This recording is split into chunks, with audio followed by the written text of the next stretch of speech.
कहानी शुरू करने से पहले आपसे गुजारिश है कि आप हमारे चैनल रियल हॉरर स्टोरीज को सब्सक्राइब करके बेल नोटिफिकेशन को ऑन कर दें।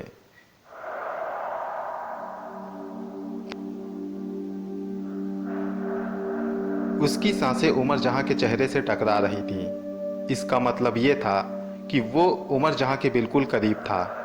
उमर जहां बुरी तरह से खौफजदा हो चुकी थी। वो चुपचाप धीरे धीरे वहां से दाईं ओर हटने लगी, लेकिन उसकी ये कोशिश काम न आई। उस साय ने उमर जहां का हाथ तेजी से पकड़ लिया। उमर जहां चीख पड़ी और खुद को उससे छुड़ाने की कोशिशें करने लगी। उसने उसे धक्का दिया, लेकिन उस पर कोई असर न हुआ तो उमर जहां हाथ पैर मारने लगी। उस वहशी ने उमर जहां का गला दबाना शुरू कर दिया, जिससे उमर जहां का दम घुटने लगा। उमर जहां ने मन ही मन खुदा को याद किया और अपनी सारी ताकत लगाकर उसे धक्का दिया तो वो वहशी थोड़ी दूर जाकर गिरा। इतनी देर में उमर जहां ने खुद को संभालने की कोशिश की, लेकिन अब वो वहशी और भी गुस्से में आ गया था। वो गुस्से से तेज सांसें लेता हुआ उमर जहां की तरफ बढ़ने लगा। उसके कदमों की आहट सुनकर उमर जहां भागने लगी, लेकिन वो अंधेरे से निकल ना पाई। इस बार फिर वो उस वहशी के चंगुल में फंस गई। उस वहशी ने उमर जहां का गला दबाना शुरू कर दिया। उमर जहां एकदम लाचार होकर छटपटाने लगी। वो खुद को उस वहशी के चंगुल से छुड़ाने की भरपूर कोशिश कर रही थी, लेकिन उसकी सारी कोशिशें नाकाम होने लगी। जब उसका कोई बस नहीं चला तो उमर जहां ने फिर अल्लाह का पाक कलाम पढ़कर उस वहशी पर दम किया तो उसे शदीद तेज झटका लगा, जिससे वो उछलकर कुछ दूर जाकर गिर गया। उमर जहां को एक बार फिर संभलने का मौका मिला तो वो बाहर का रास्ता खोजने लगी, लेकिन अगले ही पल उस वहशी ने उमर जहां का गला एक बार फिर पकड़ लिया। इस बार वो अपनी पूरी ताकत लगाकर उमर जहां को मार देने की कोशिश कर रहा था। उमर जहां उसके गुस्से से सुर्ख लाल हुई आंखों को देख पा रही थी। उमर जहां ने एक बार फिर अल्लाह का कलाम पढ़ना शुरू किया तो उस वहशी ने उसे वहां से उछाल कर फेंक दिया, जिससे उमर जहां उस इमारत से बाहर आकर गिर पड़ी। उमर जहां उठकर खड़ी हुई, वो खुद को बाहर पाकर थोड़ा सा खुश हुई। उसने उस इमारत की तरफ देखा तो वहां अंधेरे से उस वहशी की खौफनाक चीखें सुनाई पड़ रही थीं। वो गुस्से से बुरी तरह से चीख रहा था। उमर जहां ने वहां से हटना ही ठीक समझा। वो वहां से निकलकर आगे अनजान रास्ते पर चल पड़ी। उसे वहां पर हर एक कदम फूंक फूंक कर रखना था। वहां कब कौन सा खतरा उमर के सामने आ जाए इसका कोई भरोसा नहीं था। उमर जहां चलते चलते थकान महसूस करने लगी। वो सन्नाटे में आकर एक पत्थर की आड़ में बैठ गई। उमर जहां को आज पहली बार थकान महसूस हो रही थी। उसे प्यास और भूख भी महसूस हो रही थी। उसने इधर उधर नजर दौड़ाई तो पास में ही एक नदी उसे दिखाई दी। वो वहां से उठकर उस नदी के पास आकर रुक गई। उसे शक होने लगा कि कहीं नदी से कोई वहशी या बदरूह निकलकर उसके सामने न आ जाए।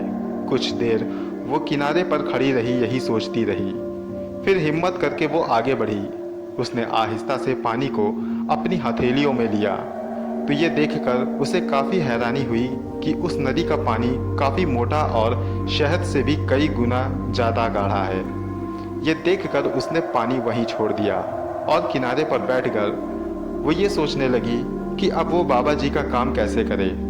उसे ना तो कोई रास्ता समझ आ रहा था, ना ही कोई उसकी मदद करने वाला था। उमर जहां इन्हीं बातों में उलझी हुई थी कि तभी उसकी नज़र उस नदी में बहती हुई एक लाश पर पड़ी। वो लाश कफन में लिपटी हुई उस नदी में बहती हुई उमर जहां की ओर ही चली आ रही थी।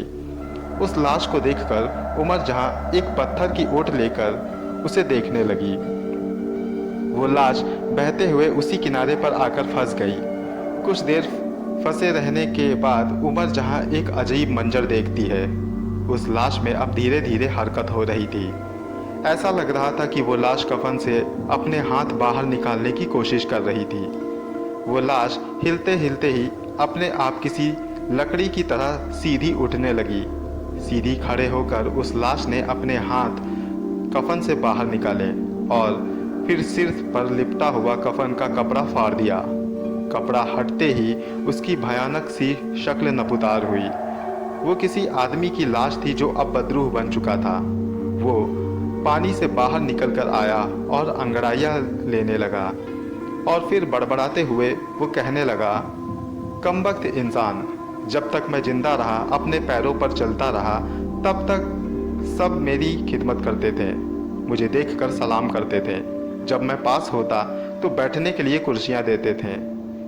जैसे ही मौत ने मुझे लाचार किया, सब के सब ने मुझे ज़मीन में दफना दिया। मैं चीखता रहा, लेकिन मुझे सभी ने अनसुना कर दिया। कई दिन कब्र में दबे रहने के बाद मुझे आज खुले में आने का मौका मिला। अब मैं उन सबको सताऊंगा जो जिंदा हैं। सच में जिंदा इंसान बहुत मतलबी होते हैं। वो ये सब बातें बड़बड़ाता जा रहा था और उमर जहां उसकी बातें सुनती जा रही थी। वो बड़बड़ाते हुए एकदम से खामोश हो गया और इधर उधर नजरें दौड़ाने लगा। कुछ देर तक ऐसा करने के बाद वो वहाँ से भागता हुआ कहीं चला गया। उमर जहाँ थोड़ी देर अपनी जगह से निकलकर बाहर आई। उसने इधर उधर देखा, फिर वो आगे बढ़ने लगी।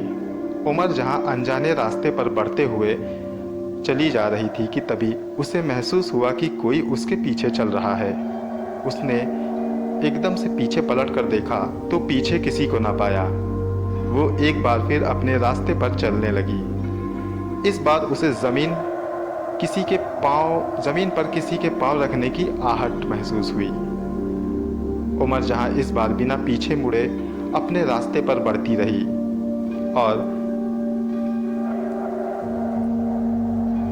और ये एहसास करती रही कि कोई उसके पीछे चल रहा है। कोई है जो आहिस्ता आहिस्ता उसके कदमों से कदम मिलाकर चल रहा है। उमर जहाँ ने अपने कदमों की रफ्तार बढ़ा दी। वो तेज तेज कदमों के साथ आगे बढ़ती जा रही थी कि तभी उसे किसी अनजान ताकत ने धक्का दिया, जिससे वो ज़मीन पर गिर पड़ी। उसने पलट कर देखा तो उसके सामने उसी आदमी की बदरूह थी जो अभी पानी में बहते हुए आई थी। उसने उमर जहाँ को देखते ही कहा, मुझे वही इंसानी जिस्म की खुशबू आ गई थी, इसलिए मैं वहाँ से निकल कर छुप गया ताकि अगर कोई छुपा हो तो वो सामने निकल आए। और तुम सामने निकल ही आई।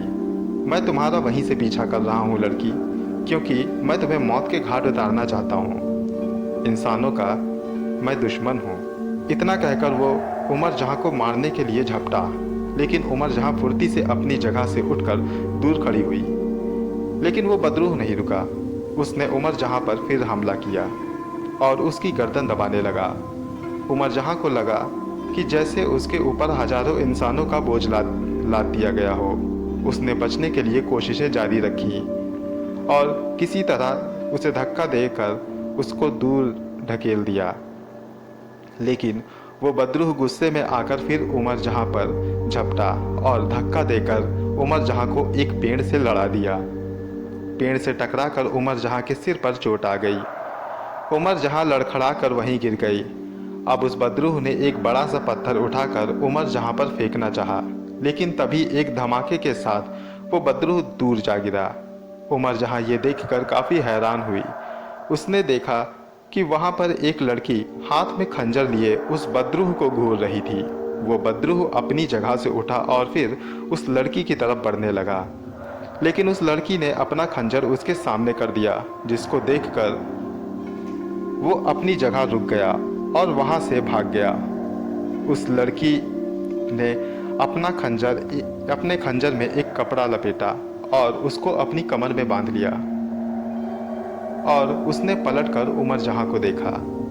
उसे देखकर उमर जहाँ का दिल तेजी से धड़कने लगा।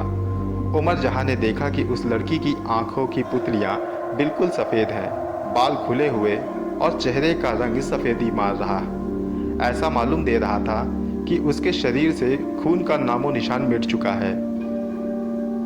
वो चलकर आगे आई और उमर जहाँ की तरफ अपना हाथ बढ़ाया। उमर जहाँ ने अपना हाथ उसके हाथ में दे दिया। फिर उसने उमर जहाँ को उठाते हुए कहा, तुम कौन हो और यहाँ हमारी दुनिया में क्या कर रही हो? उमर जहाँ ने उससे कहा, मेरा नाम उमर जहाँ है। ये कहकर उमर जहाँ चुप हो गई तो उस लड़की ने कहा, मेरा नाम वैशाली है, या यूँ कहो कि मेरा नाम वैशाली था, लेकिन अब मैं एक बदरूह हूँ। उसकी बात सुनकर उमर जहां उसे देखने लगी तो उसने उमर जहां से कहा, घबराओ मत, मैं किसी को कोई नुकसान नहीं पहुंचाती हूँ, तुम मेरा भरोसा कर सकती हो। उमर जहां सोचने लगी कि शायद ये लड़की सच कह रही है, क्योंकि अगर इसे मुझको नुकसान पहुंचाना ही होता तो ये अब तक मुझे ख़त्म कर चुकी होती। उमर जहां ने उससे कहा, तुम्हारा बहुत शुक्रिया। इस पर वैशाली बोली, लेकिन तुम यहाँ क्या कर रही हो? आखिर तुम्हारा यहाँ पर क्या काम? उमर जहां उससे सारी बात नहीं बताना चाहती थी, इसलिए उसने सिर्फ इतना ही कहा, मैं किसी काम से यहाँ आई हूँ, वो काम करके मैं यहाँ से चली जाऊँगी। इस पर वैशाली बोली, कौन सा काम? काम तो मैं नहीं बता सकती, क्योंकि मेरे गुरुजी ने मुझे ये काम बताने से मना किया है। इस पर वैशाली ने फिर एक सवाल किया, कौन से गुरुजी? इस पर उमर जहां बोली, मेरे एक गुरु हैं जिन्होंने मुझे यहाँ पर भेजा है। अब इससे आगे मैं आपको कुछ नहीं बता सकती, क्योंकि मेरे गुरु का ये आदेश है। अच्छा, अब मैं चलना चाहूँगी। इतना कहकर उमर आगे बढ़ने लगी तो वैशाली ने उससे कहा, कहाँ जाओगी तुम? यहाँ कदम कदम पर तुम्हारे लिए खतरा होगा, क्योंकि तुम इंसानी दुनिया से हो, इसलिए यहाँ की बदरूहों से तुम्हारी मौजूदगी छुपी नहीं रहेगी। तुम मेरे साथ चलो और मेरे यहाँ रुको, क्योंकि कुछ ही देर में अंधेरा हो जाएगा और उसके साथ ही सारी खूंखार बदरूहें अपनी जगह से बाहर निकल आएंगी और ये तुम्हारे लिए काफ़ी खतरनाक है। उमर जहां सोचने लगी कि आखिर वो उसकी बात माने या ना माने। वो कुछ देर सोच में डूबी रही, फिर उसने लड़की की बात मानने का फैसला कर दिया, क्योंकि अगर वो इस लड़की की बात नहीं मानती तो भी उसे बाहर सच में खतरा होता और उसे उस खतरे से जूझना ही होता, और अगर वो लड़की उसके लिए खतरा हुई तो भी उसे उससे जूझना ही होगा। यानी हर हाल में उमर जहां को खतरे से जूझना ही है। जब हर जगह पर खतरा है ही तो फिर क्या सोचना है, चलते हैं इसी लड़की के साथ, क्योंकि इस लड़की ने मेरी जान बचाई है, इसलिए शायद इससे मुझे कम खतरा हो। यही सोचकर उमर जहां उसके साथ चल पड़ी। वैशाली चलते हुए बोली, जब तक मैं ना कहूँ रास्ते में तुम कोई भी आवाज़ मत करना, किसी से भी कुछ मत बोलना। उमर जहां चुपचाप उसकी बात सुनती रही, फिर वो दोनों छिपते छिपाते वहां से निकल गईं। वैशाली अजीबोगरीब पुरस्कार रास्तों से गुजरते हुए एक बड़े से मकान में पहुंची। वो मकान भी खंडहर जैसा ही था और बाहर से काफ़ी खौफनाक लग रहा था। उस मकान के अंदर भी काफ़ी अंधेरा छाया था। वैशाली उस मकान में दाखिल हुई, उसके पीछे उमर जहां भी आ गई। वैशाली उमर जहां का हाथ पकड़कर सीढ़ियों पर चढ़ने लगी और ऊपर जाकर एक कमरे में दाखिल हुई। उसने उमर जहां को बैठने के लिए कहा। उमर जहां ज़मीन पर बैठ गई। उस जगह पर बहुत मामूली सी रोशनी थी, ऐसी रोशनी कि ध्यान से देखने पर आसपास की चीज़ें धुंधली सी ही नजर आती थीं। वैशाली ने उमर जहां से कहा, तुम यहाँ जब तक चाहो रुक सकती हो, क्योंकि बाहर तुमको खतरों का सामना करना पड़ सकता है। इस पर उमर जहां बोली, वैशाली आप तो एक नेक दिल शख्सियत मालूम पड़ती हैं, फिर इस रूहानी दुनिया में कैसे? इस पर वैशाली बोली, मैंने ज़िंदा रहते हुए यही कोशिश की मेरी वजह से किसी को कोई नुकसान ना हो, लेकिन इंसान तो गलतियों का पुतला ही होता है, इसलिए कभी जाने अनजाने में मुझसे कुछ गुनाह भी हुए हैं, इसलिए मरने के बाद मैं यहाँ पर भटक रही हूँ। अपने गुनाहों को कम करने के लिए मैं अक्सर दूसरों की मदद करने की तलाश में रहती हूँ। उमर जहाँ को वैशाली नेक दिल मालूम पड़ रही थी, लेकिन वो अभी पूरी तरह से उस पर भरोसा नहीं करना चाहती थी। वैशाली ने उमर जहां से कहा, तुम्हें भूख लगी होगी, मैं कुछ खाने का इंतजाम करती हूँ। भूख का नाम सुनते ही वाकई उमर जहां को भूख महसूस हुई, लेकिन उसने वैशाली को कुछ लाने से मना कर दिया। इस पर वैशाली बोली, तुम परेशान मत हो, मैं कुछ ले आती हूँ। मुझे अपना फ़र्ज निभाने दो, शायद तुम्हारी मदद करके मेरे गुनाह कम हो जाएं और मुझे यहाँ से छुटकारा मिल जाए। इतना कहकर वो बाहर जाने लगी। बाहर जाने से पहले उसने उमर जहां से कहा, उमर जहां, मैं बाहर जा रही हूँ, तुम यहीं पर रहना और चाहे कुछ भी हो, यहाँ से निकल कर कहीं मत जाना। मैं खुद तुम्हारे पास आऊँगी, और हाँ, अगर मेरे आने से पहले बाहर अंधेरा छा जाए तो घबराना मत और इधर उधर मत जाना, मैं बस अभी आई। इतना कहकर वैशाली वहां से चली गई और उमर जहां उसी जगह पर अकेली बैठी रही।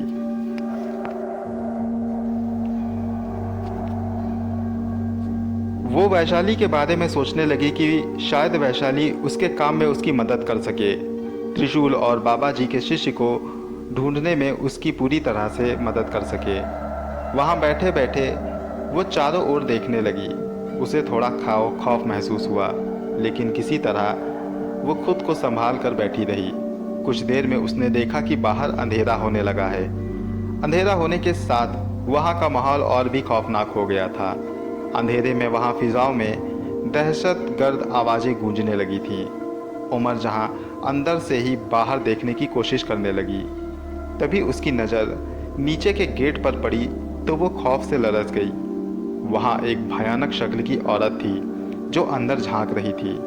वो इधर से उधर छटपटाते हुए अंदर देख रही थी, जैसे कि वो कुछ ढूंढ रही हो। अंधेरे में उसकी शक्ल और भी ज़्यादा भयानक लग रही थी। कुछ देर वो औरत वहाँ झांकती रही, फिर ना जाने कहाँ गायब हो गई। ये देखकर उमर जहाँ कांपने लगी। उमर जहाँ वापस अपनी जगह पर आकर बैठ गई और वैशाली का इंतज़ार करने लगी। तभी उसको नीचे किसी के कदमों की आहट सुनाई दी। उसे लगा कि वैशाली वापस आई है। उसने झांक कर नीचे देखा, लेकिन वहाँ उसे कोई दिखाई नहीं दिया। उमर जहाँ को थोड़ा और डर लगने लगा। किसी के पैर घिसकर चलने की आवाज़ मुसलसल आ रही थी, लेकिन कोई दिखाई नहीं दे रहा था। उमर जहाँ ने नीचे झांकने की कोशिश की और दोबारा देखने की कोशिश की, लेकिन उसे वहाँ कोई नहीं दिखाई दिया। उमर जहाँ अपनी जगह बैठकर सोचने लगी कि आखिर कौन हो सकता है, वैशाली के सिवा इस घर में कौन है।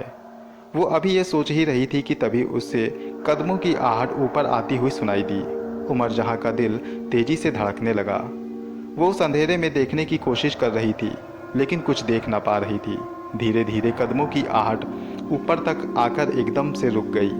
उस जगह पर एक खौफनाक शांति फैल गई।